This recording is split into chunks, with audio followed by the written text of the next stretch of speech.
إن أريد إلا الإصلاح ما استطعت وما توفيقي إلا بالله عليه توكلت وإليه أنيب۔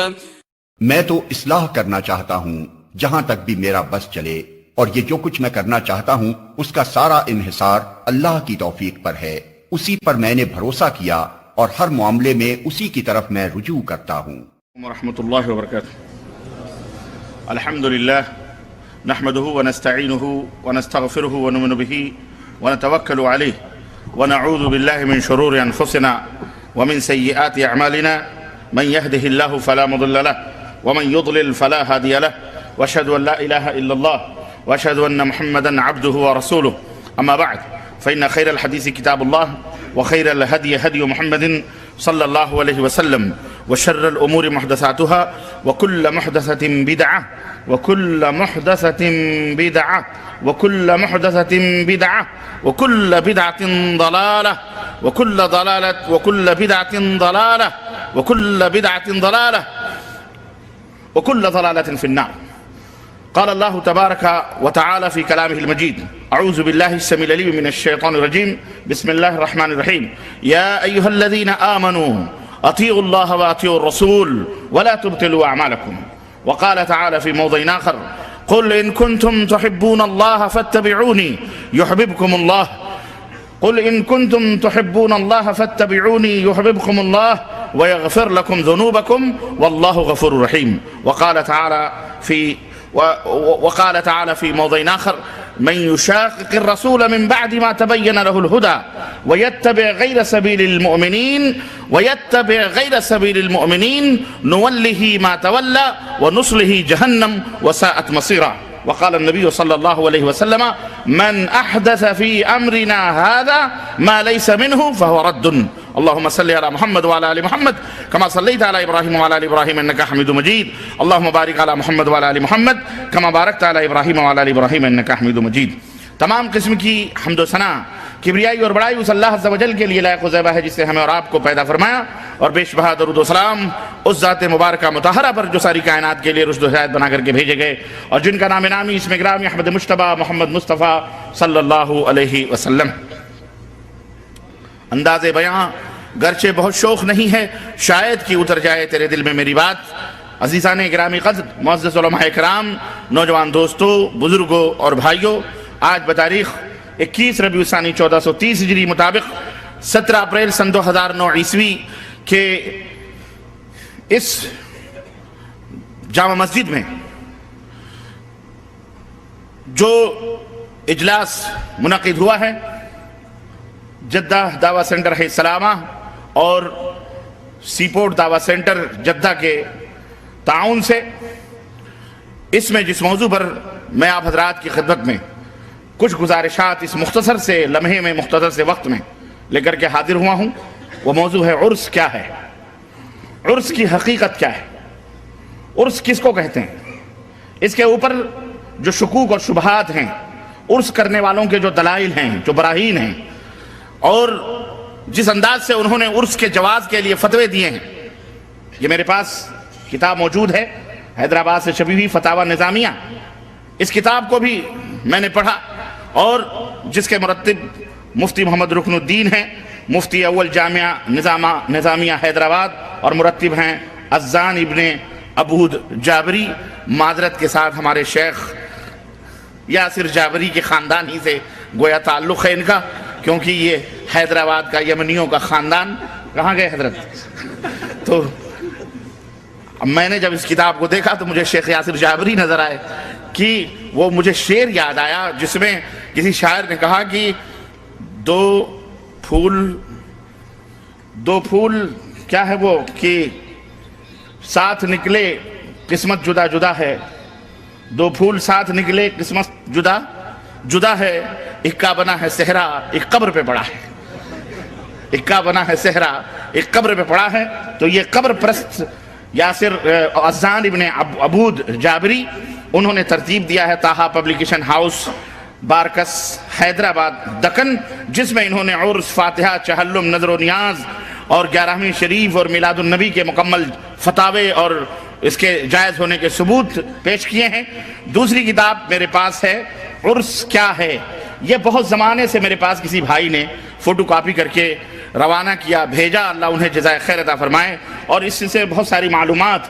تو یہ کتاب جب میں نے پڑھی تو مجھے حیرت ہوئی کہ واقعتاً اس کتاب کے موضوع پر یا اس طرح کے موضوعات پر کوئی چیز ان بدعتیوں کو اس کے جواب میں نہیں دی گئی، یا تو ان کے ان اعتراضات کو، سوالات کو لایبو بھی سمجھا گیا، ناقابل قدر سمجھا گیا، اور جہالت کا جواب تو خاموشی بھی ہے، جواب جاہلاں باشد خاموشی۔ کہنے والے نے کہا کہ جاہلوں کے سوال کا کیا جواب دیں، اس کے اعتراض کے جواب میں خاموشی بہتر ہے۔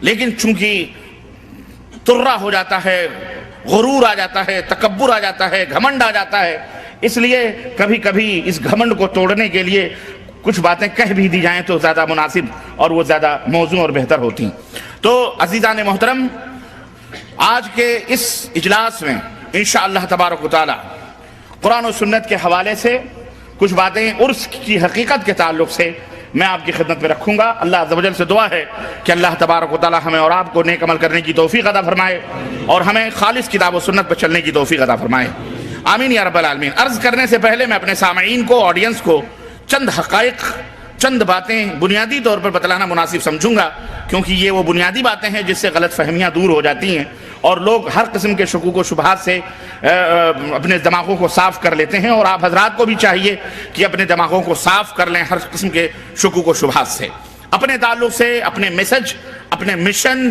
اپنی تحریک، اپنی دعوت کے تعلق سے، اور اس دعوت کے جو شرکاء ہیں، جو رفیق کار ہیں، جو علماء ہیں، جو مشائخ ہیں، اور اس کی جو تنظیم ہے، جو تحریک ہے، جو جمعیت ہے، اس تعلق سے میں کچھ حقائق آپ کی خدمت میں رکھنے کی شروع میں کوشش کر رہا ہوں۔ اس کے بعد عرس کی حقیقت کیا ہے وہ میں آپ حضرات کی خدمت میں رکھوں گا قرآن و سنت کے حوالے سے۔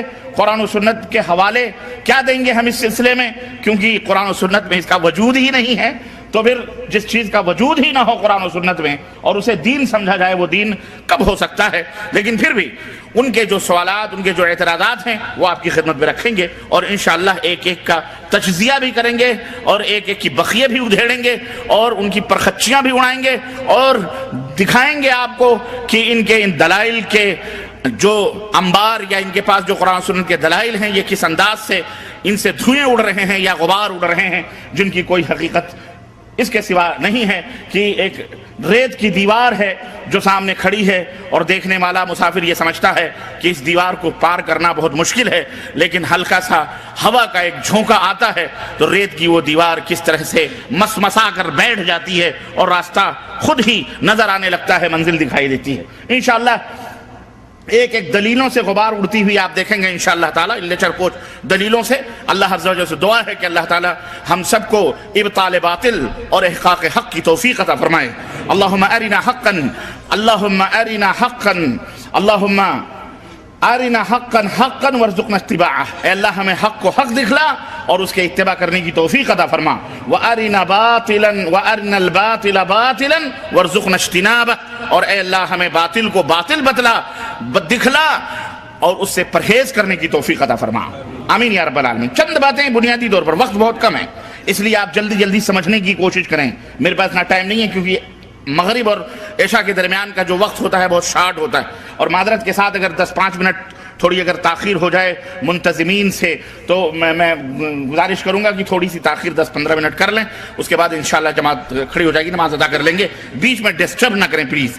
خیر، عرض کرنے کا مطلب چند بنیادی باتیں قرآن کریم کے حوالے سے۔ اللہ رب العزت کا فرمان، اللہ رب العزت ارشاد فرمایا، اے وہ لوگو جو ایمان لائے ہو، اطیعوا اللہ واطیعوا الرسول، اللہ کی اطاعت کرو اور رسول کی اطاعت کرو، ولا تبطلوا اعمالکم، اور اپنے اعمال کو باطل نہ کرو، اپنے اعمال کو باطل نہ کرو۔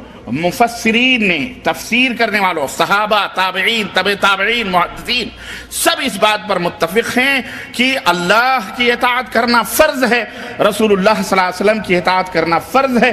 ان کے جن باتوں پر فرمان کی مہر لگی ہے، ان تمام باتوں کو ماننا، تسلیم کرنا ہر مسلمان کے اوپر فرض ہے، ضروری ہے، اور اسے دین سمجھنا بھی ضروری ہے۔ البتہ جن باتوں پر قرآن اور سنت کی مہر نہیں لگی ہے، اسے دین سمجھنا یہ بدعت ہے، ضلالت ہے، گمراہی۔ اور وہ باطل ہے. وہ کیا ہے؟ وہ جھوٹ ہے، باطل ہے، کچڑا ہے، گندگی ہے. اس سے پرہیز کرنے کی ضرورت ہے. ٹھیک بات سمجھ میں آ رہی ہے؟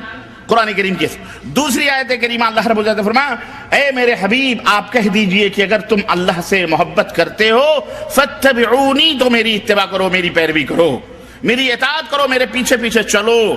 یحببکم اللہ، اللہ کے تم ولی بن جاؤ گے. اللہ تم سے محبت کرنے لگے گا، اللہ تم سے محبت کرے گا. اور اس کا ثمرہ، اس کا پھل، اس کا نتیجہ، اس کا بدلہ کیا ہوگا؟ وَيَغْفِرْ لَكُمْ ذُنُوبَكُمْ، اللہ تمہارے گناہوں کو معاف فرما دے گا. کتنی بڑی دولت ہے. اللہ تمہارے گناہوں کو معاف فرما دے گا. واللہ غفور الرحیم، اور یاد رکھو اللہ بہت بڑا معاف کرنے والا، رحم فرمانے والا ہے. تیسری آیت کریمہ جو میں پڑھی ہے، اللہ رب العزت نے فرمایا کہ اور سنو، جو لوگ من یشاقق الرسول من بعد ما تبین له الہدی، ہدایت آ جانے کے بعد، وضاحت آ جانے کے بعد، قرآن و سنت کے دلائل اور فرامین آ جانے کے بعد جو لوگ رسول کو ایذا پہنچاتے ہیں، تکلیف پہنچاتے ہیں، وَيَتَّبِعْ غَيْرَ سَبِيلِ الْمُؤْمِنِينَ، اور مومنوں کے راستوں کو چھوڑ کر کوئی اور راستہ اپناتے ہیں. اور یہ مومنین صادقین من الانصار والمہاجرین، سب سے پہلے صحابہ اور تابعین، اور سب سے پہلے مومن حضرت محمد الرسول اللہ صلی اللہ علیہ وسلم، اور ان کے زمانے کے تابعین، ان کے زمانے کے صحابہ ابو بکر، عمر، فاروق، عثمان، صحابہ صحابیات 1,24,000 کم و بیش بعض روایتوں کے حساب سے. یہ سارے مومنین ہیں، یہ سارے مومنین ہیں، صادقین ہیں. کون ہیں یہ؟ صادقین ہیں جن کے بخشش کی اور جن سے راضی پر رضا رہنے کی خود قرآن کریم میں اللہ عز و جل نے شہادت دی ہے کہ رضی اللہ عنہم ورضوا عنہ، اللہ ان سے راضی ہے اور یہ اللہ سے راضی. یہ وہ جنتی گروہ ہے جو نبی کے زیر سایہ، جنہوں نے تربیت پائی، جن کے دلوں کو، جن کے جسموں کو رب ذوالجلال نے خرید لیا تھا. کس لیے؟ پیغمبر اسلام حضرت محمد الرسول اللہ صلی اللہ علیہ وسلم کے نقش قدم پر چلنے کے لیے. یہ وہ نقش اول ہیں، یہ وہ لوح مشق ہیں. وحی اترتی تھی نبی پر، تجربہ ہوتا تھا صحابہ پر، تھا ایسا تھی نہیں تھا. وحی اترتی تھی محمد الرسول اللہ صلی اللہ علیہ وسلم پر، وَأَقِیمُوا الصَّلَاةَ وَآتُوا الزَّکَاةَ، نماز قائم کرو، زکوٰۃ ادا کرو. اور لوح مشق اور عملی طور پر حکم کس کو دیا جاتا تھا؟ صحابہ کرام رضوان اللہ علیہ مجمعین پر، اور وہ پہلے نقش تھے. یہی ہے وَيَتَّبِعْ غَيْرَ سَبِيلِ الْمُؤْمِنِينَ، مومنوں کے راستوں کو چھوڑ کر کوئی اور راستہ اپنانا، کوئی اور راستے پر عمل کرنا. اللہ فرماتا ہے نُوَلِّهِ مَا تَوَلَّىٰ، اس نے جو راستہ اختیار کیا ہے نبی اور صحابہ کے راستوں کو چھوڑ کر، یا ان کے نقش قدم پر چلنے والوں کے راستوں کو چھوڑ کر اس نے جو دوسرا راستہ اختیار کیا ہے، اللہ فرماتا ہے ہم اسے اسی راہ پر چھوڑ دیں گے، وہ اسی راہ پر چلتا جائے گا، چلتا جائے گا. نُوَلِّهِ مَا تَوَلَّىٰ، جس راستے پر وہ چل رہا ہے. وَنُصْلِهِ جَهَنَّمْ، اور اسی راستے سے ہم اسے جہنم میں داخل کریں گے. وَسَاءَتْ مَصِيرًا، اور جہنم کتنا برا ٹھکانہ ہے. اللہ ہم سب کو جہنم سے محفوظ رکھے، آمین یا رب العالمین. نبی کریم صلی اللہ علیہ وسلم نے فرمایا من احدث فی امرنا ھذا، ہمارے لائے ہوئے اس دین میں، اس حکم میں جو شخص کسی نئی بات کا اضافہ کرے فہو رد، تو وہ مردود ہے، وہ بات بھی مردود ہے اور وہ عمل کرنے والا بھی مردود ہے. صحیح بخاری کی روایت. میرے عزیزو، میرے دوستو، قرآن کریم کی یہ آیات اور ایک حدیث پاک کی روشنی سے واضح طور پر یہ معلوم ہوا کہ اللہ اور اس کے رسول کی باتوں پر عمل کرنا ہمارے لیے ضروری ہے، اور کسی کی باتوں کے اوپر عمل کرنا ہمارے لیے ضروری.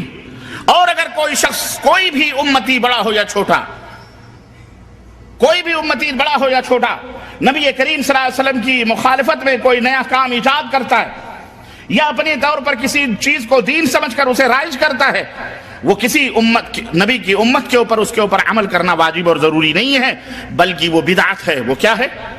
بدعت ہے، اور ہر بدعت گمراہی ہے، اور ہر گمراہی جہنم میں پہنچانے والی ہے. تو ہمارا ایمان اور عقیدہ ہے کہ دین وہی ہے جو اللہ نے اپنے نبی پر نازل فرمایا، اور نبی نے اپنے صحابہ کو بتلایا، اور صحابہ نے اپنے شاگردوں کو سمجھایا اور بتلایا، اسی کو ہم دین مانتے ہیں.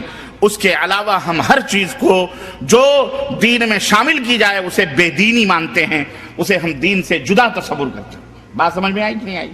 اب کوئی بھی عمل دنیا میں قیامت تک کے لیے اپنایا جائے، اس کے لیے ضروری ہے کہ وہ اپنے پس پشت قرآن کی دلیل، حدیث کی دلیل، صحابہ کرام رضوان اللہ علیہم اجمعین کی دلیل اس کے پاس ہونی چاہیے۔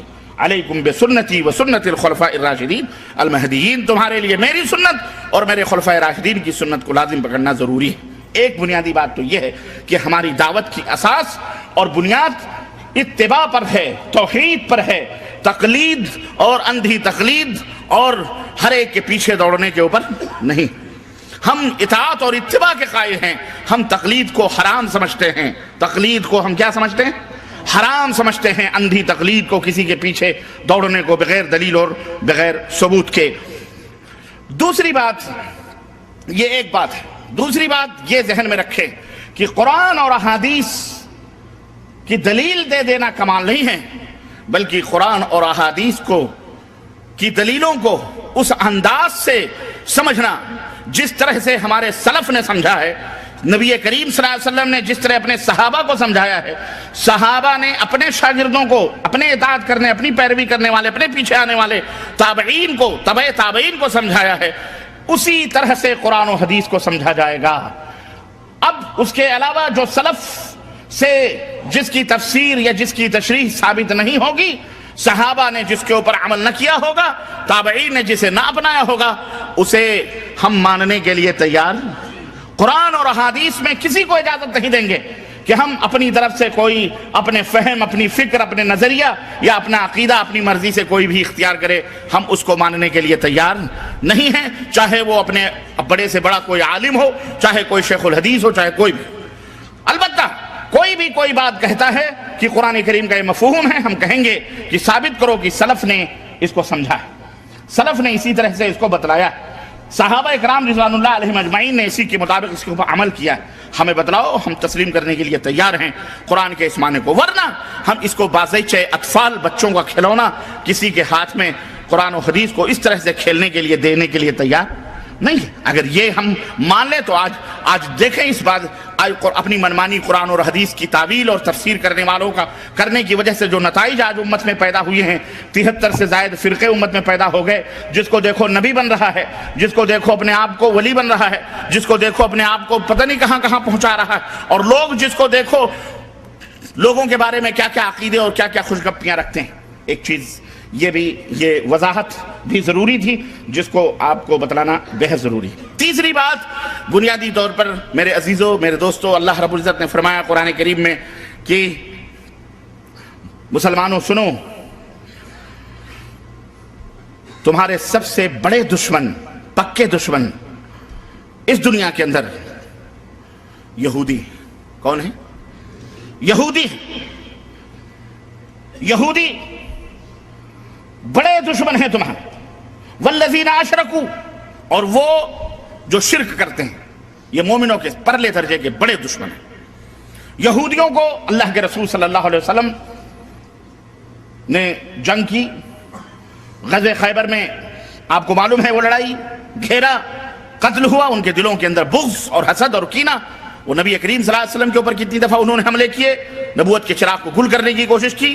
یہ اور بات ہے کہ اللہ تعالیٰ نے ہر ایک شر سے اللہ کے نبی کو محفوظ رکھا، لیکن ان کے دلوں کے اندر بغض اور حسد کی وہ بھٹی سلگتی رہی، اور وہ چاہتے تھے کہ کسی طرح سے اسلام اور مسلمانوں کو زک پہنچائیں، لیکن آمنے سامنے ان کی کوئی ہمت نہ ہوئی۔ مدینے کے اندر خود نبی کریم صلی اللہ علیہ وسلم کو گھیرنے کی کوشش کی گئی، کفار مکہ کو شہ دی گئی، بلایا گیا، اور کس طرح سے غزوہ خندق اور کس طرح سے مختلف غزوات ہوئے انہی یہودی خبیثوں کی وجہ سے، اور وہ چاہتے تھے کسی طرح کے مسلمانوں کو نیست و نابود کر دیا جائے۔ یعنی یہ اصلی دشمن یہ تمہارے یہودی اسلام اور مسلمانوں کو کبھی برداشت نہیں کر سکتے۔ اللہ رب العزت نے اس کی وضاحت قرآن کریم میں فرما دی ہے۔ میرے عزیزوں، میرے دوستوں اور بھائیوں، اللہ کے حبیب صلی اللہ علیہ وسلم کی وفات ہوئی، آپ مر گئے، اور آپ نے مرتے وقت یہ کلمہ اپنی زبان سے ارشاد فرمایا تھا کہ لعن اللہ الیہود والنصارى اتخذوا قبور انبیائہم مساجدا او صالحیہم مساجدا۔ اللہ کی لعنت، اور لعنت عربوں کا اگر کسی کو پر لعنت بھیجنا، میں سمجھتا ہوں کہ قتل سے زیادہ سخت جملہ یہ ہے، تلوار کی کاٹ سے زیادہ سخت بات یہ ہے کہ یہ کسی کے اوپر لعنت بھیج دی جائے۔ اللہ کے رسول صلی اللہ علیہ وسلم نے مرتے وقت اپنی امت کو ڈرایا اور فرمایا کہ لعن اللہ الیہود والنصارى، اللہ کی دھتکار ہو، طرد من الرحمہ، اللعنت الطرد من الرحمہ، اللہ کی رحمتوں سے دھتکار دینا، پھٹکار دینا۔ اللہ کے نبی نے بد دعا فرمائی اور فرمایا کہ یہود و نصارہ پر لعنت ہو اللہ کی، جنہوں نے اپنے نبیوں اپنے صالحین کی قبروں کو سجدہ گاہ بنا دیا، مساجد بنا لی۔ یہ جملہ اتنا سخت تھا، یہودی اس کو برداشت نہیں کر سکتے تھے۔ ٹھیک ہے، اللہ کے نبی چلے گئے، ان کا انتقام لینے کا جذبہ بھڑکتا رہا، انہوں نے پلاننگ کی، اور آپ کو معلوم ہے وہ تاریخی سلسلوں میں آپ کو الجھانا نہیں چاہتا، نہ لے جانا چاہ رہا کہ حضرت عثمان غنی کا دور آیا، فتنے کا دروازہ کھلا، عبداللہ ابن سبا یہودی آیا اور اس نے کلمہ پڑھ کر مسلمان لاکھ، اسلام کا کلمہ پڑھ کر مسلمانوں میں کس طرح سے عقیدگیوں کو اس نے بدعقیدیوں کو ایجاد کیا اور مسلمانوں کو اس کا قائل کروایا۔ اور ان کی ایک سب سے بڑی سازش اور کوشش یہ ہوتی تھی کہ وہ اپنی مرضی اپنا کام مسلمانوں سے لیتے تھے، ٹائٹل وہ استعمال کرتے تھے، لاتے تھے، عنوان دیتے تھے حسین اور خوبصورت، اور کام پش کرتے تھے مسلمانوں میں، جو بیچارے بھولے بھالے مسلمان تھے ان کے ذریعے سے وہ اسلام میں داخل کر کے اچھا ٹائٹل دیتے تھے، اسلام میں داخل کر کے مسلمانوں سے لیتے تھے، جس کا نتیجہ آج امت کے اندر موجود ہے۔ یہ رجب کے کنڈے اسی کی پیداوار ہے، اور عید میلاد النبی اسی کی پیداوار ہے، یہ نیاز، یہ فاتحے، یہ قبر۔ انہوں نے سوچا اچھا جا رہے ہو اور جاتے جاتے تم ہمارے اوپر لعنت بھیجتے جا رہے ہو، یاد رکھو تمہاری امت کو جب تک اس کے اندر ملوث نہ کریں گے ہمارا بھی نام یہودی نہیں ہے۔ آخر انہوں نے جس بیماری کی وجہ سے ان کے اوپر اللہ کے حبیب نے لعنت بھیجی، انہوں نے اللہ کے حبیب کی امت کو اسی بیماری میں مبتلا کیا، اور وہ بیماری کیا تھی؟ بولو، اتخذوا قبور انبیائہم او صالحیہم مساجدا، انہوں نے اپنے صالحین اپنے نبیوں کی قبروں کو سجدہ گاہ بنایا تھا، میلے اور ٹھیلے اور تیوہار کا دن بنایا تھا، وہاں جا کر کے یہ اپنے دعائیں کرتے تھے، مشکل کشائی کرواتے تھے، حاجت روائی کے لیے حاضر ہوتے تھے۔ یہودیوں نے کہا اچھا جاؤ پھر میں نپٹتا ہوں، اور نپٹے کہ نہیں نپٹے؟ آج تقریباً 60-65% مسلمانوں کی آبادی بر صغیر ہندوستان پاکستان کے اندر اس بلائے عظیم کے اندر مبتلا ہے کہ نہیں مبتلا ہے؟ کون سا شہر، کون سا گاؤں، کون سا قریہ، کون سی بستی ایسی نہیں جہاں آج مسلمان قبروں کے نام پر پرستش اور پوجا اور ولایت اور عقیدت اور محبت کے نام پر ڈھونگ اور دھتورے نہیں کر رہے؟ کون سی ایسی جگہ ہے؟ اور اس کے اوپر غرور کرتے ہیں، فخر کرتے ہیں۔ کوئی بھی لیڈر، کوئی بھی نیتا، کوئی بھی صدر مملکت، کوئی بھی وزیر اعظم، کوئی بھی حکمران کامیاب ہونے سے پہلے بھی مزاروں کی حاضری دیتا ہے، اور جب کامیاب ہو جاتا ہے اس کے بعد بھی جا کر کے مزاروں کی بولو حاضری دیتا ہے، اور ہم سب اس کی حمد و ثنا اور اس کی تعریف اور توصیف میں پل باندھتے ہیں، قصیدے پڑھتے ہیں۔ ایسی چیزیں ہمارے ماحول اور ہمارے معاشرے کے اندر موجود ہیں۔ یہودیوں نے جس کی وجہ سے لعنت پائی اور مغضوب علیہم والضالین ہوئے، وہی چیز آ کر کے انہوں نے مسلمانوں کو اسی کے اندر ملوث کیا۔ یہودیوں کے بہت سارے وہ صفات جس میں یہودی ملوث تھے، انہوں نے مسلمانوں کو بھی ملوث کرنے کی کوشش کی۔ اللہ تعالیٰ نے قرآن کریم میں ارشاد فرمایا اتخذوا احبارهم ورهبانهم اربابا من دون اللہ، یہ یہودی یہ نصرانی انہوں نے اپنے علماء کو اللہ کے علاوہ بھی معبود سمجھ لیا ہے۔ اللہ اکبر۔ حضرت عدی بن حاتم کہتے ہیں ہم انہیں معبود کب، ہم ان کی پوجا تھوڑی کرتے تھے، ان کی عبادت تھوڑی کرتے تھے۔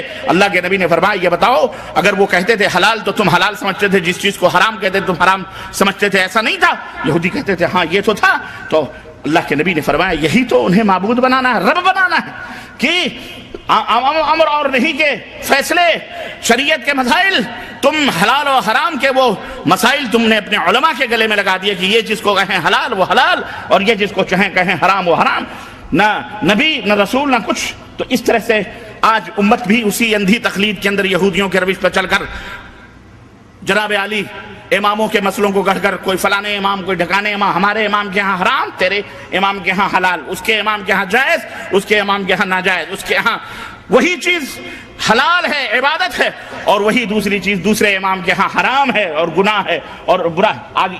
آج امت مسلمہ نبی کریم صلی اللہ علیہ وسلم کی امت اس میں ملوث ہے کہ نہیں ملوث ہے؟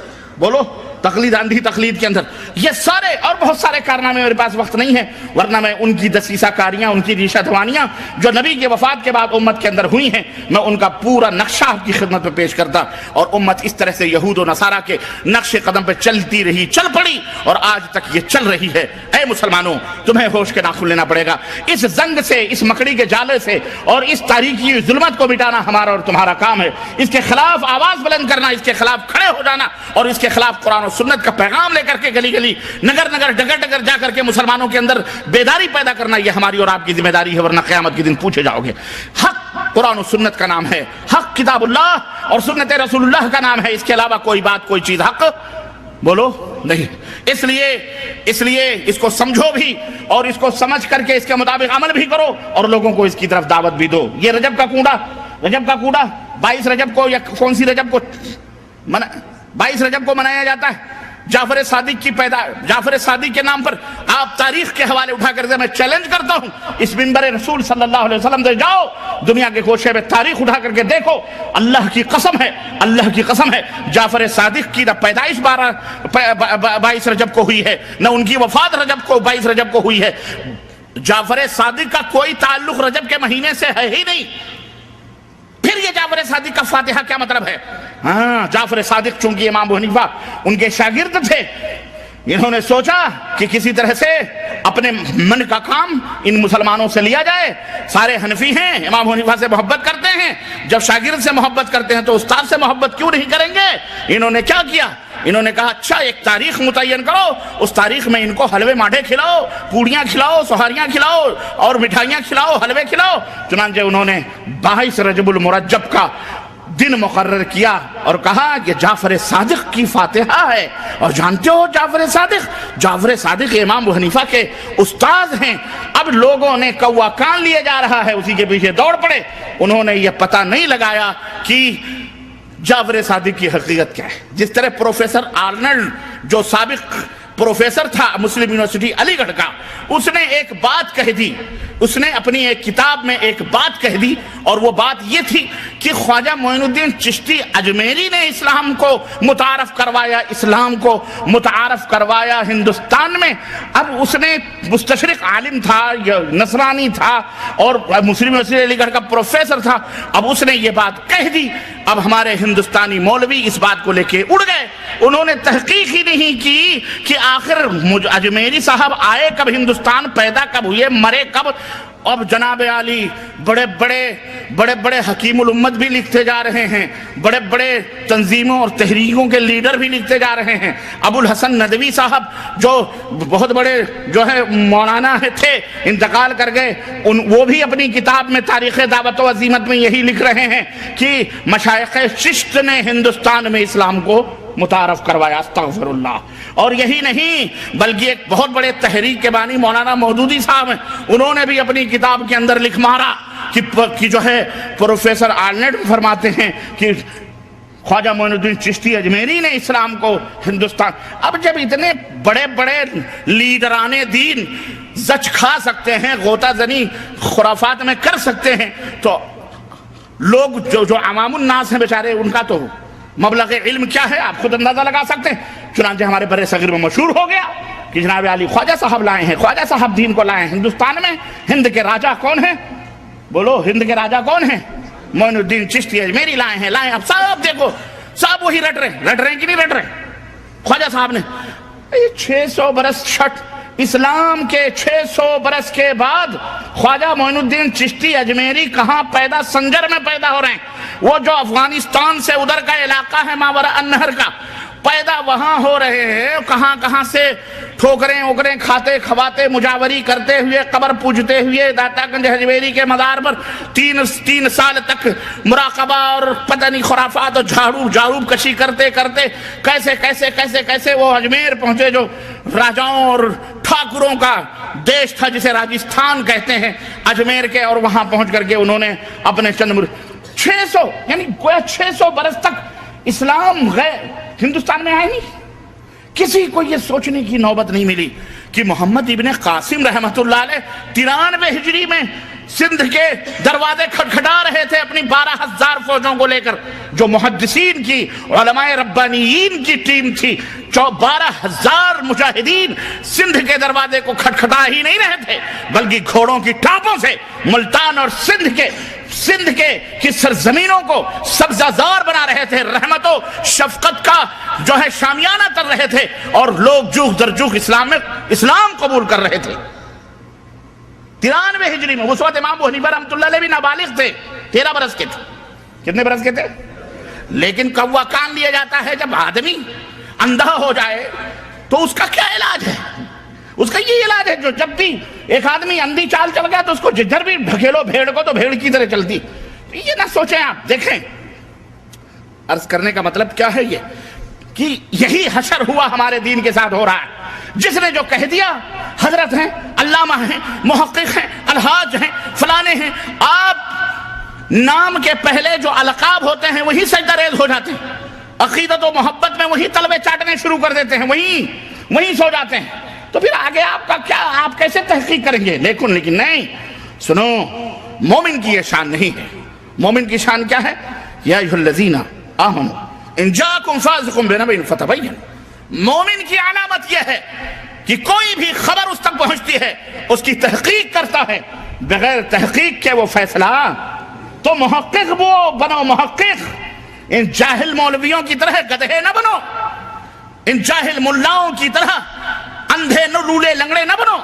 یہ تو خود ہی اندھا مقلد، اندھا کیا نابینا، کیا بینا والوں کی رہنمائی کرے گا؟ اندھے خود ہیں، جس طرح کنویں میں جا رہے ہیں، سب کو کنویں میں ڈھکیل رہے ہیں۔ اللہ کے لیے میرے عزیزو سدھرنے کی کوشش کرو۔ یہودیوں نے سوچا ان کو کسی نہ کسی سے برباد کرنا، اور مسلسل چالو ہے بربادی۔ یہ نسل کشی تو آج کچھ 50-60 سال سے فلسطین کی سرزمین پر وہ کر رہے ہیں، اس سے پہلے وہ آگ اور زہر ہمارے درمیان ڈال چکے ہیں، اور یہ اب مار رہے ہیں۔ کیوں؟ اس لیے کہ ان کو پتا ہو گیا ان کے اوپر نہ اللہ کی رحمت اترنے والی ہے، نہ برکت اترنے والی ہے، یہ مسلمان مومن ہے ہی نہیں، یہ تو نام ہی نام ہے جو کچھ ہے حقیقت کے سوا۔ ان کے پاس کوئی دین ان نہیں رہا، وہ دین تو کب کا شعر بھی کہا انہوں نے، اور اسی زمانے میں کہا جب سلطان صلاح الدین ایوبی رحمت اللہ علیہ نے ان کی گوشمالیاں کی، اسی زمانے میں ان ذلیلوں نے، اور آج بھی کہتے ہیں، عربوں کا شعر، عرب سمجھتے ہیں، میں آپ کو بتاتا ہوں، کہا حط المشمش علی التفاح، حط المشمش علی التفاح دین محمد واللہ راہ۔ آج نعرے لگاتے ہیں، کہتے ہیں سیب کے اوپر مشمش ڈال کے کھاؤ، سیبوں پر مشمش ڈال کر کے، مشمش جانتے ہو نا، مشمش، سیب کے اوپر مشمش ڈال کر کے کھاؤ، مزہ لو، کیونکہ محمد کا دین واللہ راہ چلا گیا، خلاص اب محمد کا دین باقی۔ اللہ، کتنا بڑا جوتا ہے۔ اس حقیقت کا علم ان یہودیوں کو ہے، لیکن یہودیوں کے گزنت، یہودیوں کے ڈسے ہوئے یہ ملا نے اس حقیقت کو نہیں سمجھ رہے۔ اللہ کے نبی نے لعنت بھیجی، کہا تمہیں اس لعنت میں ملوث کریں گے۔ اللہ کے نبی، اللہ نے قرآن میں کہا کہ انہوں نے اپنے مولویوں کو رب کا درجہ دیا ہوا، کہا چلو تمہیں بھی ہم عقیدت و محبت کے نام پر رب کا درجہ دیا ہوا۔ اللہ تعالیٰ، اللہ کے نبی صلی اللہ علیہ وسلم نے ہر بدعت کو گمراہی قرار دیا، انہوں نے کہا نہیں، بدعت بھی اچھی بدعت ہوتی۔ ہم نے کہا کوئی سنڈاز بھی اچھا ہوتا ہے، گو ہے، سنڈاز ہے، گندگی ہے، یہ بھی اچھی ہوتی، ہمارے مولویوں کہا یہ بھی اچھی ہے۔ تو ان کو بولو حلوہ مانڈا کھا لو، حلوہ سمجھ کر کے۔ اور مولانا اشرف علی صاحب تھانوی نے لکھا ہے کتاب میں، شمائم امدادیہ، مولانا امداد اللہ مہاجر مکی، ان کے حوالے سے میں بتاؤں، کرامت یہ بھی ہے، سنو، کہا کہ ہر روپ دھارن کر سکتے ہیں آپ۔ کہنے لگے کہ حضرت جنید بغدادی رحمت اللہ علیہ ایک دفعہ بیٹھے ہوئے تھے، یہ مولانا امداد اللہ مہاجر مکی، یہ وہ گائے ہے جس کا دودھ، جس کے پیٹ سے 2 بچے پیدا ہوئے۔ یہ حقیقت ہے اور میں بیان کر، یہ عرس اور میلے کا بھی اسی سے تعلق۔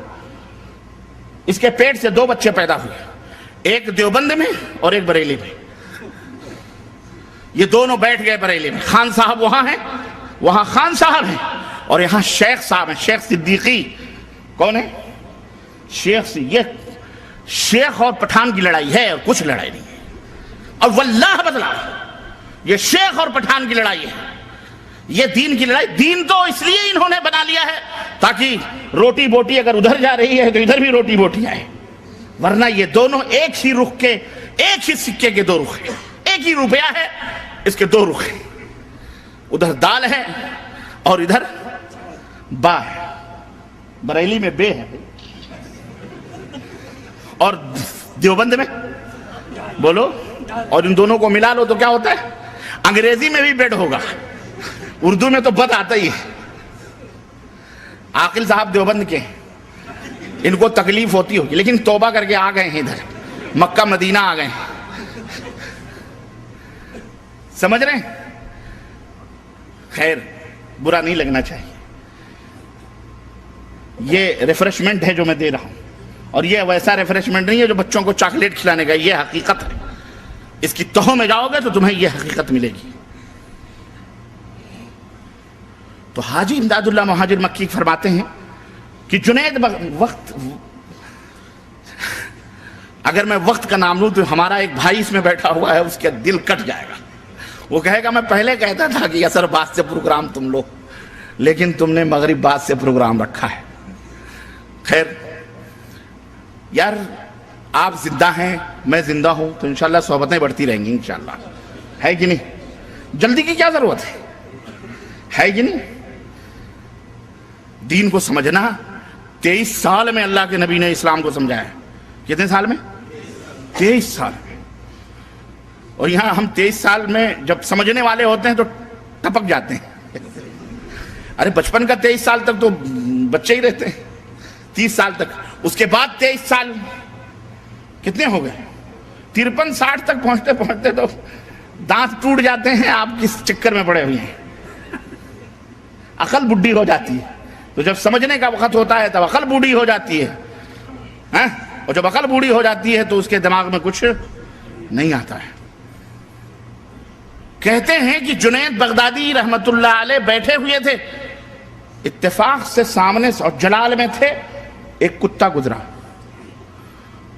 گزرا، آپ نے اسے گھور کے دیکھا، پورے انوار منتقل ہو گئے ادھر۔ اب تھوڑی دیر گزری تھی کہ اس کتے کے پیچھے 50 کتے، وہ کتا جا کے کسی میدان میں کنڈلی مار کے منہ لپیٹ کے بیٹھ گیا۔ اب حضرت فرماتے ہیں کہ اس کے چاروں طرف ہم نے دیکھا کہ سارے کتے بیٹھے ہوئے ہیں بالکل مراقبے میں۔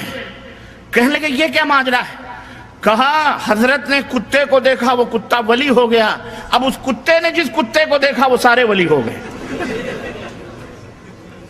تو اور اللہ کی قسم بتلا رہا ہوں، طاہر القادری اس زمانے کا ایک بہت بڑا دجال ہے،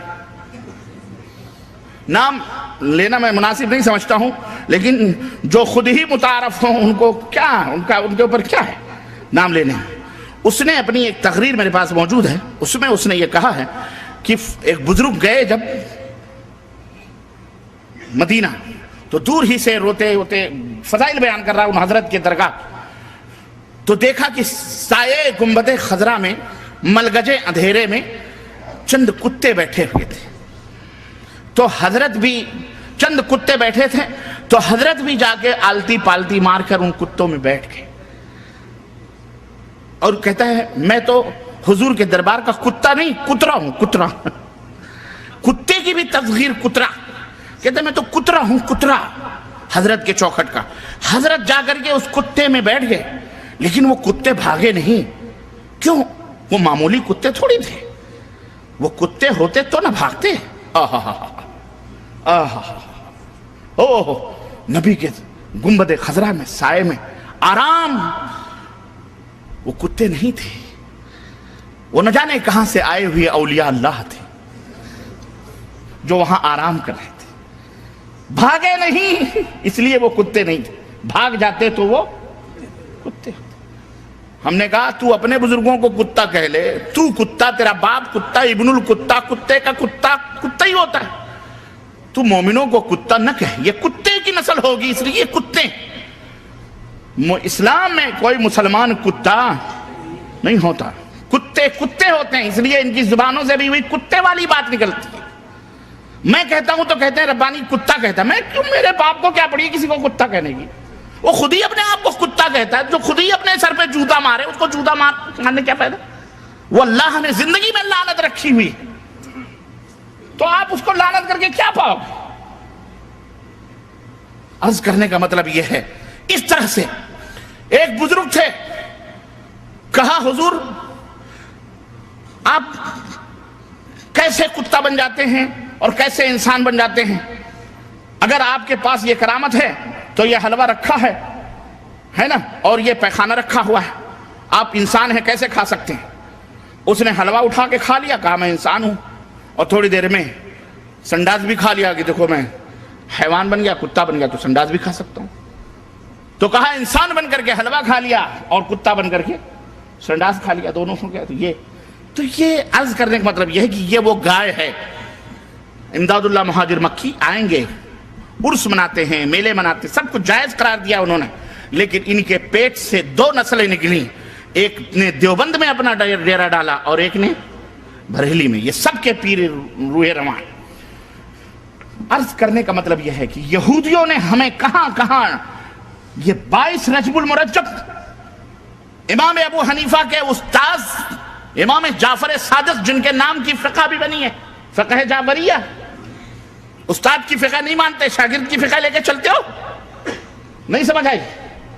اور بیچارے وہ شاگرد اپنے امام کے لیے، استاد کے لیے لڑتے ہیں کہ فقہ جعفریہ نافذ کرو، لڑتے کیوں فقہ جعفریہ؟ استاد کی کیوں مخالفت کرتے ہو بھائی؟ نہیں کرنی چاہیے، لیکن بہرحال چونکہ اپنا مفاد وابستہ ہے، مصلحت ہے، اس لیے لڑتے ہیں، لیکن ہیں سب ایک چٹے بٹے. عرض کرنے کا مطلب یہ ہے کہ امام جعفر صادق کا نہ 22 رجب کی پیدائش ہوئی، نہ موت ہوئی، نہ کچھ، کوئی رشتہ اور تعلق نہیں. پھر کیا ہے؟ منا سب رہے رجب کے کنڈے، فاتحے دنا دن ہو رہے ہیں، گوشت تک نہیں بنتے. اس دن باقاعدے پاک صاف گھر کیا جاتا ہے. یہ وجہ کیا ہے؟ اصل بات یہ ہے، پردہ اٹھا دوں میں؟ ہاں، اصل مسئلہ کیا ہے کہ 22 رجب وہ عظیم الشان تاریخ ہے، سب کو پتا ہے، لیکن یہودیوں کو پتا ہے، مسلمانوں کو نہیں پتا ہے. جس عظیم الشان تاریخ کو ایک عظیم رہنما، وحی کا لکھنے والا، نبی کریم صلی اللہ علیہ وسلم کا اپنی زبان میں کہہ لیں تو سالہ، جس کی بہن ام حبیبہ نبی کریم صلی اللہ علیہ وسلم کی زوجیت میں، جس کا باپ بھی صحابی، جس کا باپ بھی صحابی، وہ خود بھی صحابی، 20 برس تک جس نے پوری اسلامی سلطنت میں بلا شرکت غیرے حکمرانی کی ہے، اور جس کی حکمرانی کے دن سونے کے پنوں پہ لکھنے لائق 22 رجب المرجب کو وہ مبارک ہستی جو نبی کے وحی کو لکھا کرتی تھی، کاتب وحی، صحابی رسول کا بیٹا، عظیم جرنیل اور کرنیل کا بیٹا، خود بھی جرنیل، اس کا بیٹا بھی جرنیل، خود بھی 22 رجب المرجب کو وہ حادثہ سانحہ ہوا، وہ حادثہ فاجعہ ہوا، جس دن اس شخص کی وفات ہوتی ہے اور وہ اس دنیا کو الوداع کہہ کر کے اللہ مالک حقیقی سے جا کے ملتا ہے. 22 رجب کی تاریخ وہ رجب تاریخ تھی جس نے یہودیوں کے چھکے چھڑائے تھے، جس نے یہودیوں کے دانتوں سے پسینے نکلوائے تھے. وہ تھے کون معلوم ہے؟ سیدنا امیر المومنین معاویہ ابن ابی سفیان رضی اللہ تعالی، زور سے کہو رضی اللہ تعالی، زور سے کہو رضی اللہ تعالی عنہما، تاکہ دشمنان کو چرکے چلیں، سینوں پر چرکے چلیں، ان کے یہودیوں کو بھی چرکے چلیں. اور یہودیوں کو کیا نسبت ہے؟ لیکن انہوں نے جو ذریتیں چھوڑی ہیں اپنی اولاد، جو امیر معاویہ کو گالیاں دیتے ہیں، ان کے بیٹوں کو گالیاں دیتے ہیں، ان کے سینوں کے اوپر چرکے چلائیں. وہ اپنے آپ کو مسلمان بھی کہتے ہیں. ہم کہتے ہیں جو صحابہ کو گالی دے، جو صحابہ کی توہین کرے، اس کا اسلام میں کوئی حصہ ہو سکتا. یہ ہے 22 رجب. کہا، عنوان دیا فاتحہ، اللہ رجب کے کنڈے بھرو. بزرگ امیر جعفر صادق کے فاتح. اس طرح سے تمہیں ہر میدان میں گمراہ کیا گیا. جو ولی نہیں اس کو ولی بنا دیا گیا. کھوتے شاہ، توتے شاہ، رنگیلے شاہ، برہنہ شاہ، گھوڑے شاہ. حیدرآباد میں اللہ کی قسم میں نے گھوڑے کی بھی خبر دیکھی ہے، بلکہ سراپا گھوڑا ہی بنا دیکھا.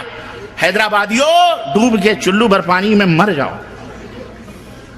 غیرت ہونی چاہیے تمہیں. حد ہو گئی. ہو نکو نام جو قبروں کی تجارت کر کے کیا نہ بیچو گے جو مل جائیں صنم پتھر کی. استغفر اللہ. سی گلی، اور یہ نظامیہ، فتاوی نظامیہ، اہل حدیث لکھا ہوا، اہل حدیث یہ مرتد ہیں، کافر ہیں، دائرے اسلام سے باہر ہے۔ دیکھیے فتویٰ آیا ہے جامعہ نظامیہ کا، یہ جن کے سر سے لے کر پیر تک شرک و بدعت کی گندگیوں میں، غلاظتوں میں جو ڈوبے ہوئے ہوں، وہ چوہڑے اور چمار ہمیں چلے ہیں آگ دکھانے کے لیے، جن کی باتوں کو جوتے کی نوک سے اڑانا بھی میں جوتے کی توہین سمجھتا ہوں، بڑی دور کی بات رہی۔ ایسے لوگ چلے ہیں ہمیں کافر اور مشرک اور دین بد مذہب اور غیر مقلد اور پتہ نہیں کیا کیا کہنے کے لیے، جن کا ذکر بھی کرنا میں گناہ سمجھتا ہوں۔ لیکن حد ہو جاتی ہے جب تکلیف ہوتی ہے دین الہی، دین اللہ کے دین کے نام پر، جب یہ ڈھونگ دھتورے ہوتے ہیں اور قرآن و سنت کو چیگم کی طرح کھینچ تان کر اپنے مقصد اور اپنے مفاد کے لیے جب استعمال کیا جاتا ہے تو ضرورت پڑتی ہے کہ اس کا آپریشن بھی کیا جائے، ہے کہ نہیں؟ میرے عزیزوں، میرے دوستوں اور بھائیوں، ایک بات یاد رکھو کہ اللہ تبارک و تعالیٰ نے بہت ساری نعمتوں سے ہمیں نوازا ہے، اور جو عظیم نعمت اللہ عز و جل نے ہمیں عطا فرمائی ہے، حضرت محمد الرسول اللہ صلی اللہ علیہ وسلم کی شکل میں، صورت میں، یہ رب کی شفقت اور رب کی مہربانیاں اور رب کی عنایتیں ہیں کہ اس رب ذوالجلال نے ہمارے لیے بہت بڑا انعام، بہت بڑا احسان ہمارے اوپر فرمایا کہ ہمارے درمیان ہمیں میں سے اپنی عبدیت اور غلامی کروانے کے لیے، صحیح راستہ بتلانے کے لیے، ہمیں انسانوں میں سے، بشروں میں سے، اولاد آدم میں سے، ابنائے آدم میں سے ایک ایسا اولو العزم پیغمبر بھیجا، ایک ایسا نبی بھیجا جس نے اپنی نبوت کے صرف 23 سالہ دور میں انسانیت کی جس نے کایا پلٹ دی، صرف 23 سالہ برس کی جد و جہد انسانیت کی کایا اس نے پلٹ دی۔ نادان اور ناقدر شناس انسان نے خود اپنی شرافت اور کرامت کے گوہر نایاب کو معاصی، گناہوں اور بدکاریوں کی جن نجاستوں اور غلاظتوں میں لگ پر کر دیا تھا، اس کو اس نبی نے پاک و صاف کیا، اس نبی نے پاک و صاف کیا، دنیا میں اس طرح اس انسان کو اجاگر کیا کہ آج اس کی چمک اور دمک سے نگاہیں چکا چوندھ ہیں۔ تاریخ انسانیت کا پورا سرمایہ اس کی مثال پیش کرنے سے قاصر ہے۔ کسی شخصیت نے اس بگڑی ہوئی قوم کو اتنی جلد سدھار دیا ہو، یہ کسی شخصیت کے اندر یہ معجزہ موجود نہیں ہے۔ اگر یہ اعجاز موجود ہے تو صرف اور صرف پیغمبر اسلام حضرت محمد رسول اللہ صلی اللہ علیہ وسلم کو یہ مقام و مرتبہ ملا ہوا ہے، جس نے سینکڑوں اور ہزاروں خداؤں کی پوجا کرنے والی قوم کو ایک اللہ کا پرستار بنا دیا، ایک اللہ کے سامنے جن کو جھکایا، اور صدیوں کے ٹوٹے ہوئے دلوں کو ایک رشتے کے اندر اس نبی نے جوڑ دیا اور سب کو بھائی بھائی بنا دیا، سب کو بھائی بھائی بنایا۔ توحید کے ترانے اور محبت کے نغموں سے دنیا کا گوشہ گوشہ گونج اٹھا۔ فسق و فجور، فحاشی، بے حیائی اور بدکاری کے بڑھتے ہوئے سیلاب کو اس نبی نے پہاڑ بن کر کے روکا۔ کمزوروں اور بے کسوں کی کراہتی ہوئی دنیا کو ظلم و استبداد کے آہنی پنجوں سے چھڑا کر امن و راحت کے ابدی گہوارے میں لا کر کے بٹھایا۔ اور کتنی سچی بات اس کے اللہ نے، ہمارے اور آپ کے رب نے، پاک پروردگار نے قرآن کریم میں بیان فرمائی ہے۔ ارشاد ربانی ہے، لقد من اللہ علی المؤمنین، لقد من اللہ علی المؤمنین اذ بعث فیہم رسولا من انفسہم یتلو علیہم آیاتہ ویزکیہم ویعلمہم الکتاب والحکمہ وإن کانوا من قبل لفی ضلال مبین۔ بے شک اللہ نے مومنوں پر بڑا احسان کیا ہے، اور یقیناً یہ اللہ کا احسان ہے۔ کیا احسان ہے، کیا انعام ہے؟ کہ انہی کے جنس سے ان میں ایک ایسا رسول بھیجا، پیغمبر بھیجا، جو ان کو اللہ کی آیتیں پڑھ پڑھ کر کے سناتا ہے، اللہ کی آیتیں پڑھ پڑھ کر کے سناتا ہے، ان کو ہر قسم کی گندگیوں سے پاک و صاف کرتا ہے۔ اور تیسرا مشن کیا ہے؟ ان کو کتاب الہی اور حکمت و دانائی کی باتیں بتلاتا اور سکھاتا ہے۔ یقیناً یہ لوگ رسول کی بعثت سے پہلے کھلی ہوئی گمراہیوں اور غلطیوں کے اندر مبتلا تھے۔ یہ پاک پروردگار کا فرمان ہے۔ تو اللہ رب العزت نے اس نبی کو بھیج کر کے ایک عظیم الشان احسان فرمایا، اور آپ پورے دین اسلام کو اور تعلیمات نبوی کو 4 حصوں میں تقسیم کر سکتے ہیں. ایک حصہ عقائد کا ہے، دوسرا حصہ عبادات کا ہے، تیسرا حصہ معاملات کا ہے، چوتھا حصہ اخلاقیات کا ہے. اس طرح پورے دین کو 4 چیزوں میں آپ متعین کر کے ان چاروں کی اصلاح اللہ کے حبیب حضرت محمد الرسول اللہ صلی اللہ علیہ وسلم نے کی، اور مکمل عقائد کی بھی، اخلاق کی بھی، معاملات کی بھی اور عبادات کی بھی کامل و مکمل تعلیم ہمارے نبی حضرت محمد الرسول اللہ صلی اللہ علیہ وسلم دے کر کے اس دنیا سے رخصت ہوئے. آپ نے کسی معاملے کو ادھورا، ہر وہ کام جو اللہ کی رضا کے لیے ہوتا، ہر وہ کام جو اللہ سے قریب کرنے والا تھا، ہر وہ نیکی جو جنت میں پہنچانے والی تھی، ہمارے نبی حضرت محمد الرسول اللہ صلی اللہ علیہ وسلم بتا کے گئے کہ نہیں گئے. اور ہر وہ برائی جو اللہ کو ناراض کرنے والی تھی، ہر وہ برائی جو جہنم میں پہنچانے والی تھی، ہمارے نبی حضرت محمد الرسول اللہ صلی اللہ علیہ وسلم نے ان سے منع کیا اور اس سے روکا. اور سب سے بڑی اہمیت عقائد کی اصلاح کی اللہ کے نبی صلی اللہ علیہ وسلم نے دی. اس کا اندازہ آپ اس بات سے لگا سکتے ہیں کہ روزہ مدینے میں فرض ہوا، حج مدینے میں فرض ہوا، زکوٰۃ مدینے میں فرض ہوئی. 23 برس تک اللہ کے نبی نے صرف ایک عقیدے کی اصلاح کے اوپر آپ نے اپنے وقت کو صرف کیا. نماز وہ بھی 10 برس بعد سن 10 ہجری کے اندر یعنی مکے کے اندر فرض ہوئی، لیکن اس کا تقریباً 10 سال کے بعد نماز کی فرضیت کا اعلان نبی کریم صلی اللہ علیہ وسلم نے فرمایا. اس طرح سے میرے عزیزو، میرے دوستو، اللہ کے رسول صلی اللہ علیہ وسلم نے اس دین کو مکمل کیا، کامل کیا. یہ جو شرک ہے یہ کن وجوہات کی بنا پر لوگوں کے اندر آتا ہے وہ بات، اور پھر آگے میں اپنی بات کو بڑھاتا ہوں. شرک جن وجوہات کی بنا پر پچھلے دور میں آیا تھا، یہودیوں میں، نصرانیوں میں، وہی وجہ، وہی چیز اسی سے پیدا ہوتا ہے اور وہی چیز اس امت کے اندر آئی ہے. اور پھر قرآن نے اور نبی نے اس کا ازالہ کیسے فرمایا وہ بھی آپ کو میرے عزیزوں مختصر بتاؤں گا، اس کی تفصیلات نہیں.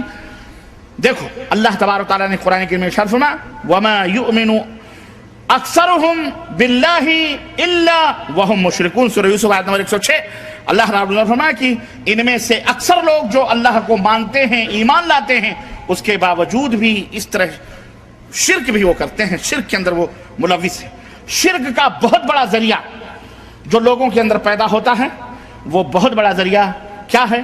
کسی شخص، غور سے سنو، کسی شخص یعنی آدمی یا کسی چیز کی حد سے بڑھ کر تعظیم اور اس کی عزت کرنا، افراد کرنا، تعظیم میں غلو کرنا، جس کو غلو فی الدین کہتے ہیں. کسی شخص کی اس کی حد سے بڑھ کر تعظیم کرنا، توقیر کرنا اور اس کی عزت کرنا، اس راستے سے شرک امتوں کے اندر داخل ہوتا ہے اور اس طرح سے امتیں ہلاک و برباد ہو جاتی ہیں. پچھلی قوموں کو اسی غلو نے ہلاک و برباد کیا.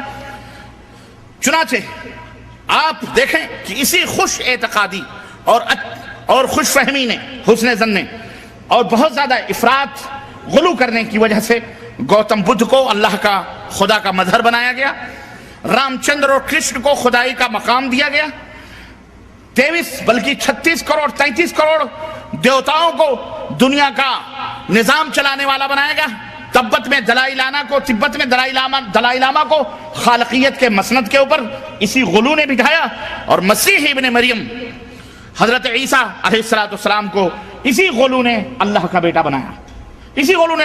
بنایا اور کہلوایا. اور خود جناب محمد الرسول اللہ صلی اللہ علیہ وسلم کے متعلق بھی اسی غلو نے، کہنے والے نے یوں بھی ان کے متعلق کہا کہ وہی جو مستوی عرش تھا خدا بن کر، وہی جو مستوی عرش تھا خدا بن کر اتر پڑا ہے مدینے میں مصطفیٰ بن کر. اور اسی غلو نے کہا کہ بغیر عین کا مدینے میں جا کر کے دیکھا جو ہم نے، بغیر عین کا ایک عرب میں نے دیکھا، بغیر عین کا ایک عرب میں نے دیکھا. اب عرب سے عین ہٹا دو تو کیا باقی رہ جاتا ہے؟ بولو عرب. اور یہی نہیں بلکہ نبی کریم صلی اللہ علیہ وسلم کی امتیوں میں سے امتوں کو یہاں تک کہا گیا کہ اولاد نبی صلی اللہ علیہ وسلم کے بارے میں کہ لی خمسۃ اطفی بہا حر الوبا والحاتمہ المصطفیٰ والمرتضیٰ وابناہما والفاطمہ. کہ 5 ہیں ہمارے پاس، ان پانچوں وہ ذات ہیں، وہ شخصیتیں ہیں جن کی وجہ سے بلائیں مصیبتیں دور ہوتی ہیں. اور وہ 5 کیا ہیں؟ المصطفیٰ محمد صلی اللہ علیہ وسلم، والمرتضیٰ حضرت علی رضی اللہ تعالیٰ عنہ، اور وبناہما ان کے دونوں بیٹے حسن اور حسین، والفاطمہ اور فاطمہ. یہ 5 پنجتن پاک کا تصور پیش کیا، انہیں بھی الوہیت کے مقام کے اوپر بٹھا دیا. اسی غلو نے آگے بڑھ کر کے یہ تمام سب کام کیا کہ آج دیکھیں کہ ہمارے یہاں کون سی درگاہ اور کون سا مزار اور کون سی قبر اور کون سا چلہ، کون سا چبوترا ہے جو آباد نہیں ہے. مسجدیں ویران ہیں لیکن یہ تمام سب چیزیں آباد چل رہی ہیں. یہاں پر کسی شاعر نے بڑا اچھا نقشہ کھینچا ہے کہ عرس کیا ہے اور اس کی حقیقت کیا ہے، اس تعلق سے بڑا اچھا نقشہ کھینچا ہے. اجازت ہو تو میں آپ کی خدمت میں عرض کروں، وہ چند اشعار سماعت فرمائیں. اور عرس میں کیا ہو ہے یہ پورا نچوڑ اور پورا خلاصہ اس کے اندر بیان کیا ہے کہ ہر طرف خیمے لگے ہیں، دور تک بازار ہے. ہر طرف خیمے لگے ہیں، دور تک بازار ہے. ذرا عرس اور میلے میں شریک ہونے والوں ذرا اس منظر کشی کو اپنے نگاہوں میں رکھو. میں تو ڈوب کر کے نکلا ہوں وہاں سے، ہے نا. میں تو ڈوب کر کے اللہ نے مجھے کنارہ عطا فرمایا ہے. یہ اپنے مالک و مولا کا میں مشکور اور جو ہے اللہ رب العزت کا ممنون ہوں کہ جس سے مجھے یہ ہدایت کا ساحل نصیب فرمایا، ورنہ نہ جانے کتنے ڈوبکیاں کھا چکا ہوں میں وہاں بھی. بہرحال ہر طرف خیمے ہی خیمے، ہر طرف خیمے لگے ہیں، دور تک بازار ہے.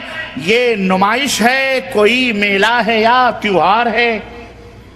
یہ نمائش ہے، کوئی میلہ ہے یا تیوہار ہے یہ تقریب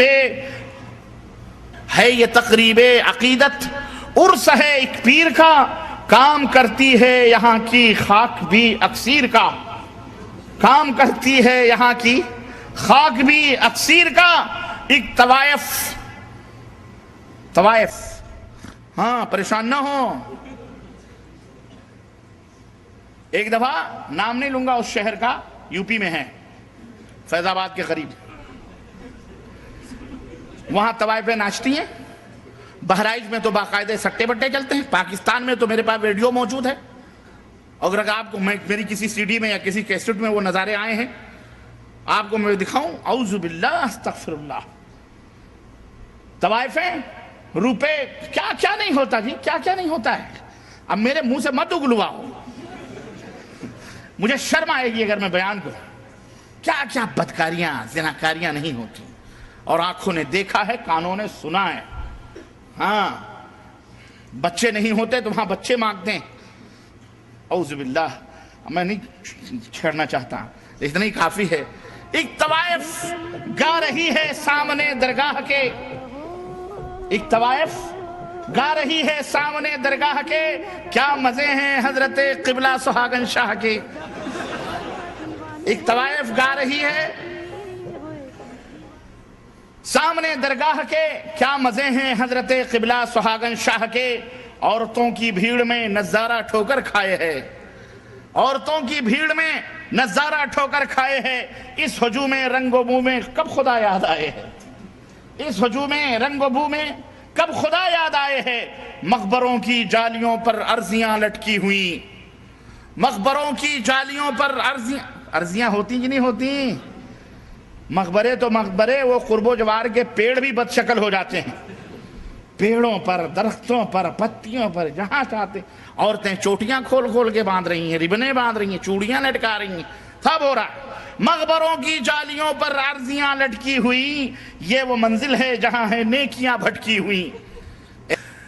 عرضیاں، مقبروں کی جالیوں پر عرضیاں ان کو سب سے بڑی پریشانی یہ تھی کہ آپ عرس کا نقشہ کھینچو گے کیسے. ارے ہم نے کہا ہمیں کھینچنے کے نانی کے آگے ننیحال کا تذکرہ. ابھی ہم سے پوچھو نانی کا تذکرہ کیسے ہوتا ہے، ننیحال میں ہم رہنے والے. ہمیں آپ سکھائیں گے، آپ تو کہیں دیکھے ہوں گے، یہاں تو کر کے نکلے ہیں ہم وہاں سے. بھائی مقبروں کی جالیوں پر عرضیاں لٹکی ہوئی، یہ وہ منزل ہے جہاں ہے نیکیاں بھٹکی ہوئی. ان میں لکھا ہے، کیا لکھا ہے؟ ان میں لکھا ہے ہماری جھولیاں بھر دیجئے. صابر سنوارتے ہیں بگڑا ہوا مقدر،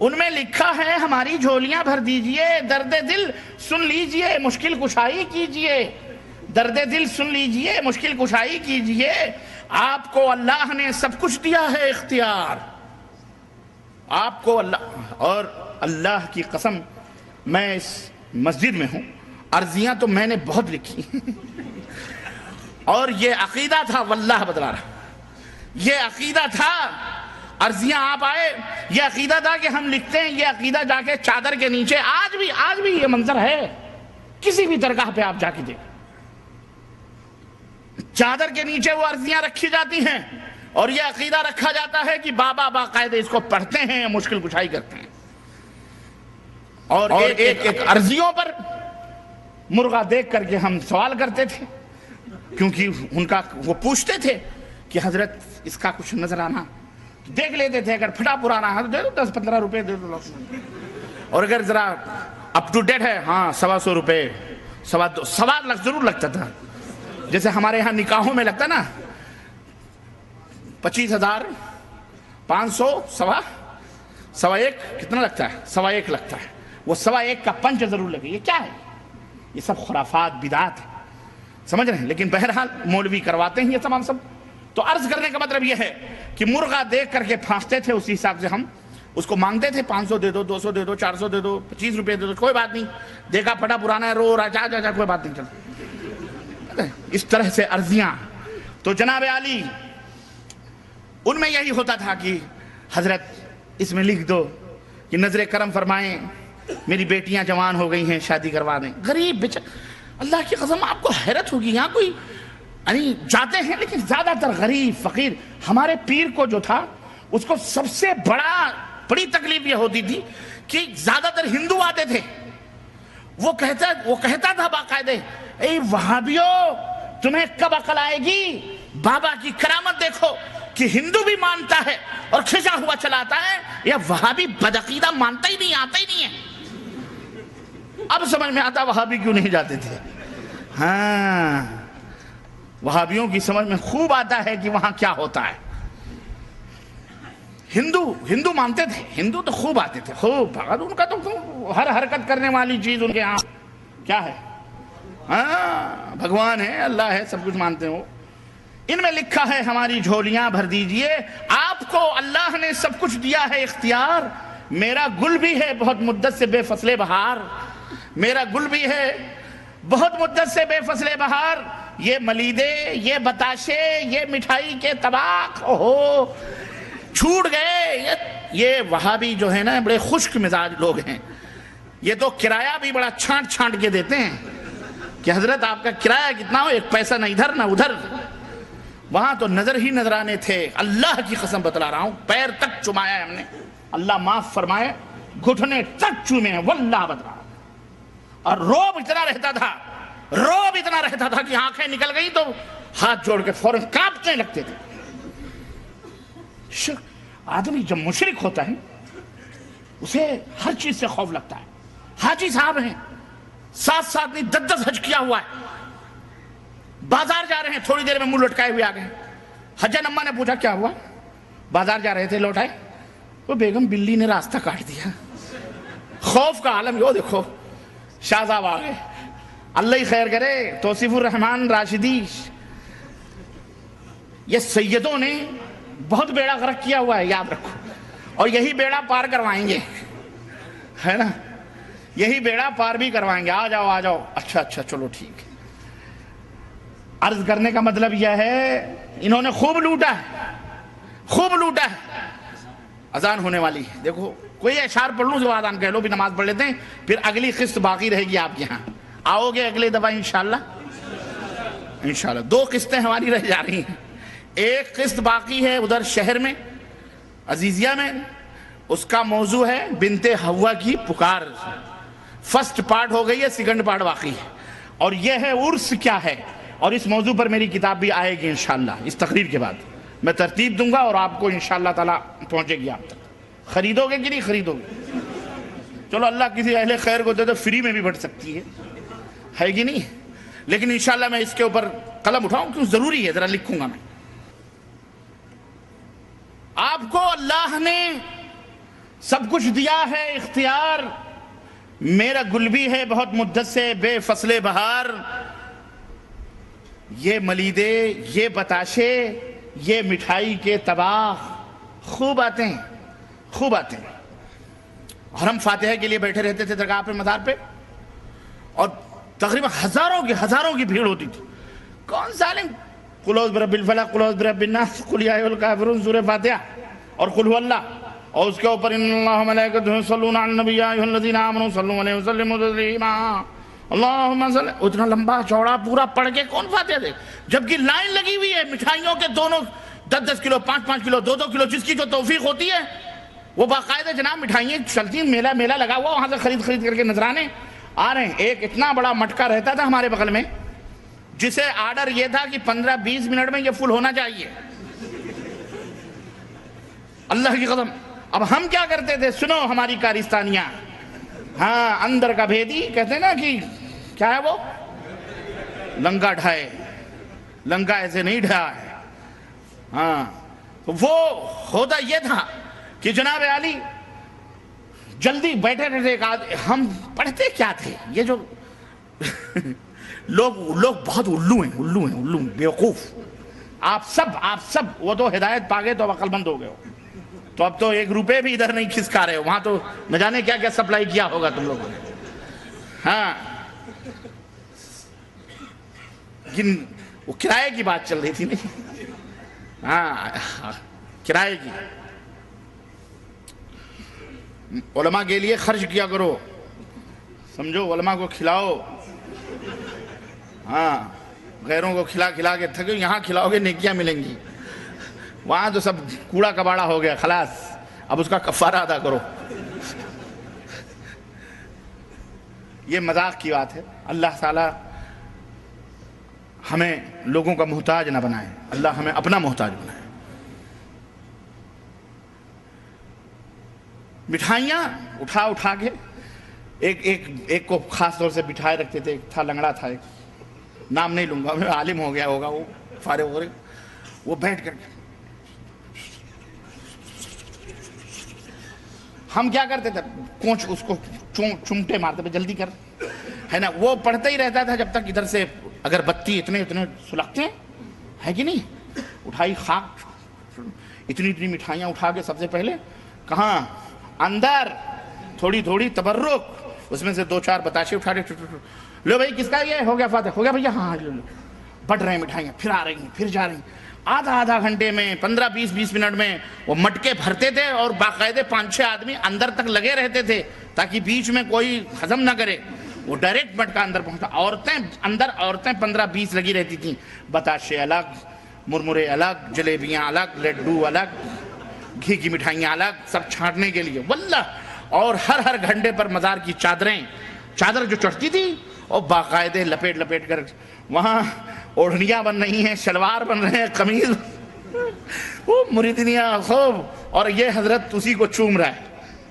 کتنے بیوقوف لوگ ہیں، اللہ کی قسم بتلا رہا ہوں۔ آدمی جب مشرک ہوتا ہے نا، اللہ نے کتنی صحیح بات کہی ہے کہ اولئک کالانعام بل ہم اضل، ارے یہ مشرکین جانور ہیں بلکہ جانوروں سے بھی بدتر۔ اے لوگوں، اللہ کا شکر ادا کرو کہ اللہ نے تمہیں ہدایت توحید کی عطا فرمائی۔ اللہ کی قسم بتلا رہا ہوں، اللہ کی قسم۔ اور جوتے چپل آپ کو میں بتلاؤں، سال بھر ہم پہنتے تھے، اتنے چپل مارتے تھے، معذرا اللہ معاف فرمائے، تو خیر جب بڑے کفر معاف ہو گئے، یہ تو چھوٹی چیزیں تھی، ہے کہ نہیں؟ اور آگے بڑھائیں، اگر راز کھولیں تو پتہ نہیں کیا ہوگا۔ کتنی گودیں بھر جاتی تھیں وہاں، خالی گودیں بھر کے جاتی تھیں، اور کتنی سب چیز، نہیں وہ ہم نہیں کرتے تھے، ہم تو بچے تھے اس میں۔ لیکن وہاں جو ہوتا ہے چاچی، ایک آدمی بڑے مجھے فون کیا، کہا شیخ، یہ کیسٹ میں نے کہیں کہہ دی تھی، اس نے کہا آپ کی اس بات کی تائید میں کروں، پوری دنیا انکار کرے تو کرے۔ کہا میرے گھر بچہ نہیں، سعودی عرب میں میرے گھر بچہ نہیں ہو رہا تھا، کسی بزرگ نے کہا کہ جاؤ فلانے درگاہ کے اوپر، وہاں حضرت کے ہاں اولاد ہو جائے گی۔ کہا میں اپنی چاچی کو اپنی بیوی کے ساتھ بھیجا، میں نے کہا میں تو جا رہا ہوں سعودی عرب، اس کو لے جاؤ اور وہاں سے منت مان کے آ جاؤ۔ وہاں گئی, مجاور نے کہا تقریباً 1 مہینہ یا 40 دن کا چلہ اس کو مارنا پڑے گا اور یہاں رہنا پڑے گا. اب اس نے کہا ہم تو ٹھہر نہیں سکتے, چاچی تم دیکھو, اب میں چلا سعودی عرب. اس نے کہا شیخ میں سعودی عرب آ گیا, وہاں پر 40 دن تک وہاں تھی, گھر میں ہم آ گئے, آج مجھے کتنے مہینوں کے بعد, 4-5 مہینوں کے بعد چٹھی آئی ہے کہ میری بیگم تو حمل سے نہ ہو سکی لیکن میری بیوہ چاچی حمل سے ہو گئی. ہاں جناب وہ حمل سے ہو, اس کی بیوی تو حمل سے نہ رہی ہو سکی لیکن اس کی چاچی ضرور حمل سے ہو گئی.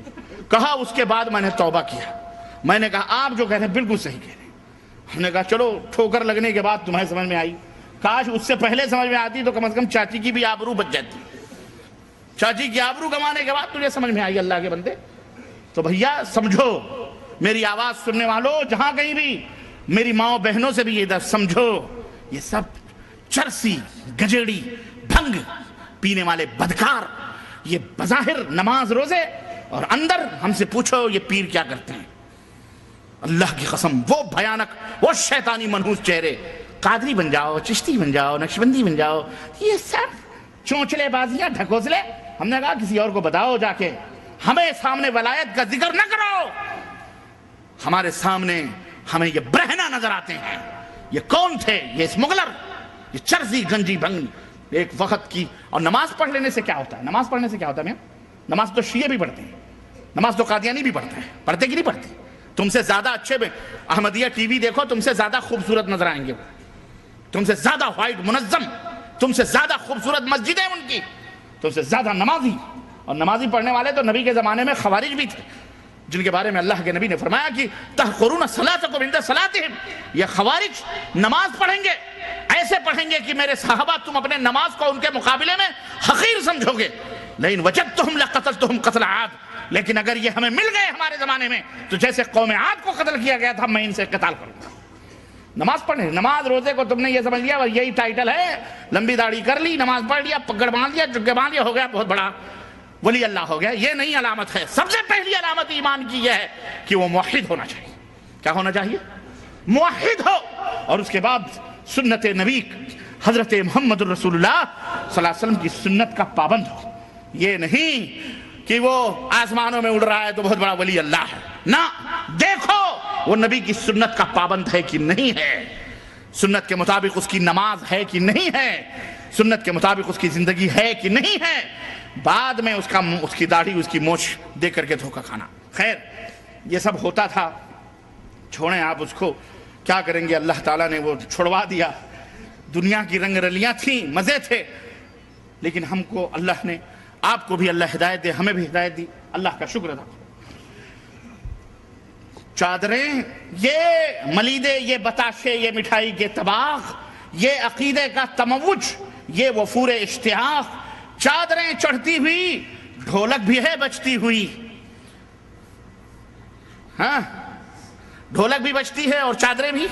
چادریں چڑھتی ہوئی, ڈھولک بھی ہے بجتی ہوئی. یہ موحد ہیں جو پوجا کر رہے ہیں پیر کی. یہ کون ہیں؟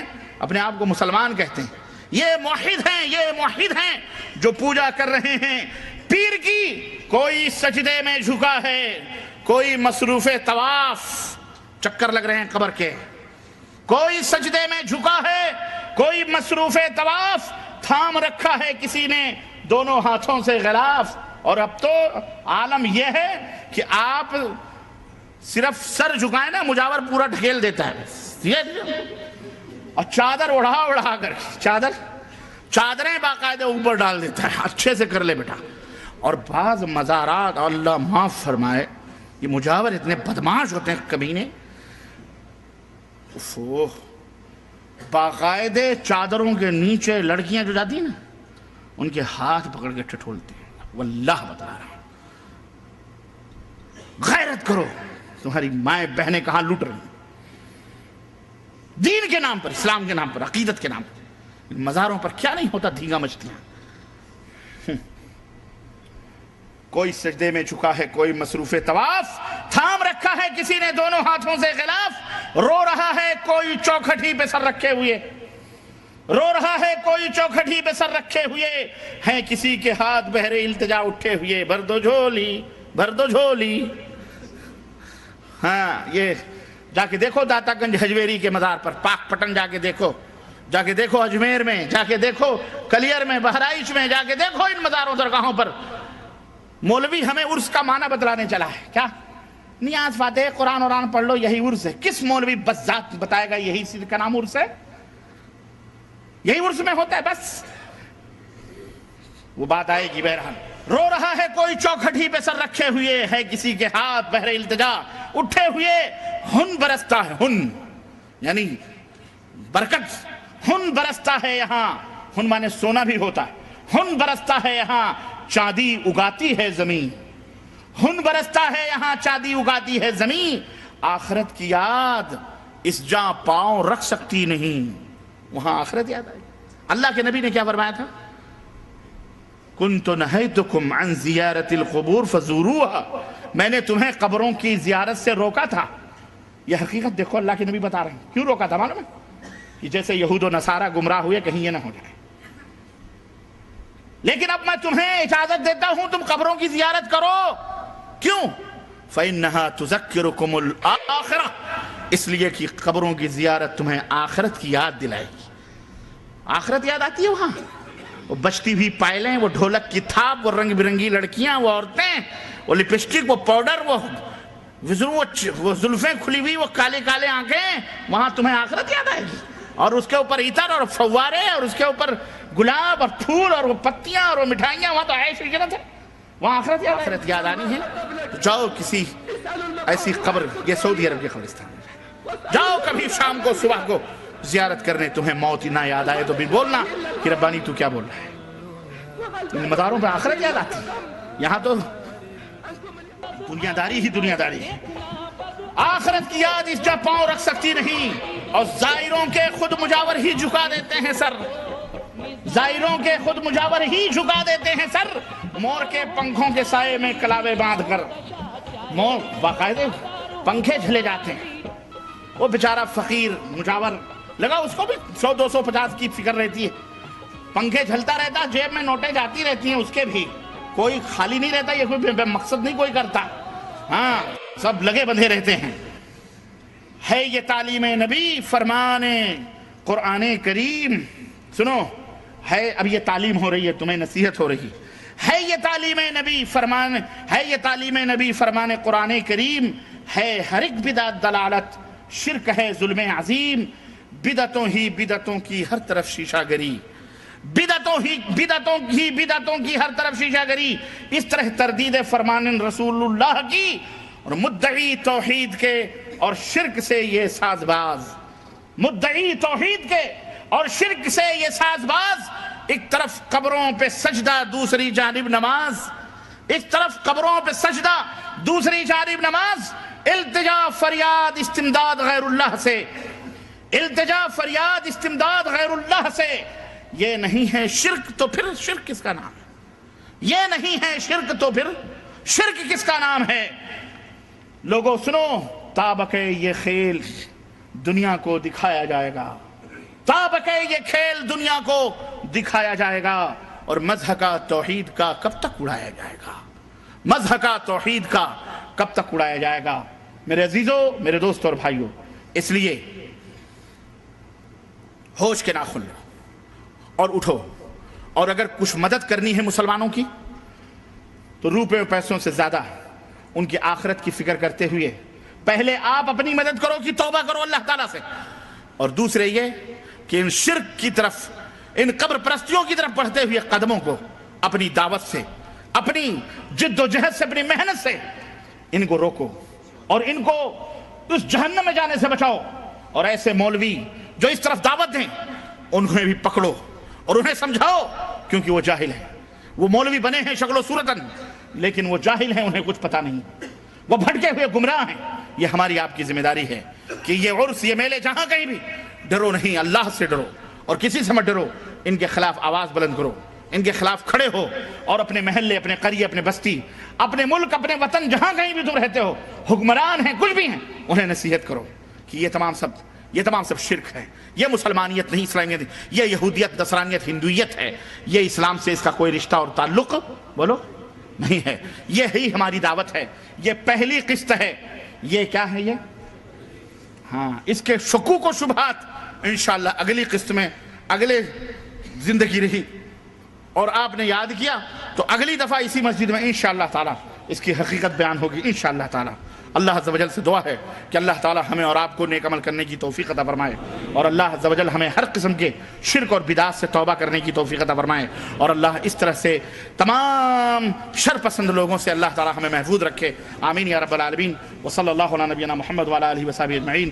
والسلام علیکم ورحمۃ اللہ وبرکاتہ. الداعيات إلى الهدى المؤمنات الصادقات